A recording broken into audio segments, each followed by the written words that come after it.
করেন।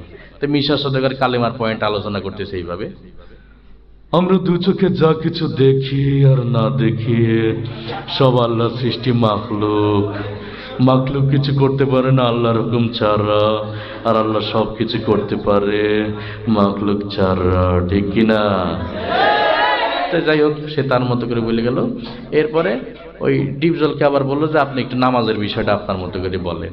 তা ডিপজল নামাজের বিষয়টা বুঝাইতেছে এইভাবে, ওই আল্লাহ রাসূল জ্যামতে জ্যামতে নামাজ পড়ছে আর সাহাবীকে শিখাইছে অমতেই নামাজ পড়তে হইব, বোঝো নাই মাসলাটা, দুধু খাও, এই ইমাম সাহেব আরে নামাজ শিখাই দিবে।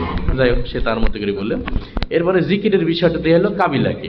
তা কাবিলা জিকিরের বিষয়টা তার মতো করে বলতেছে এইভাবে, ওর হালতে মাওলা পাকের জিকির তোমার দিলের ভিতরে টাস টাস করে বাজতে থাকে। জিকির হইলে যদি তুমি কবরের ভিতরে হান দিতে পারো তাইলে তো বাইসি গেলা, আর জিকির না হইলে কবরে গেলে ফেরেশতারা তোমার 14 শিখের ভিতরে হান দেয়। তো যাই হোক, সে তার মতো করে বললো। এরপরে ইকরামুল মুসলিমিন, মুসলমান পরস্পর ভালোবাসার হৃদ্যতা, এটা দিয়ে হলো নায়ক ওমর সানিকে। তো নায়ক ওমর সানি তার মতো করে বলতেছে এইভাবে, একজন মুসলমান আরেকজন মুসলমানের দুঃখ কষ্ট ভাগাভাগি করে না, নাম ইকরামুল মুসলিমিন।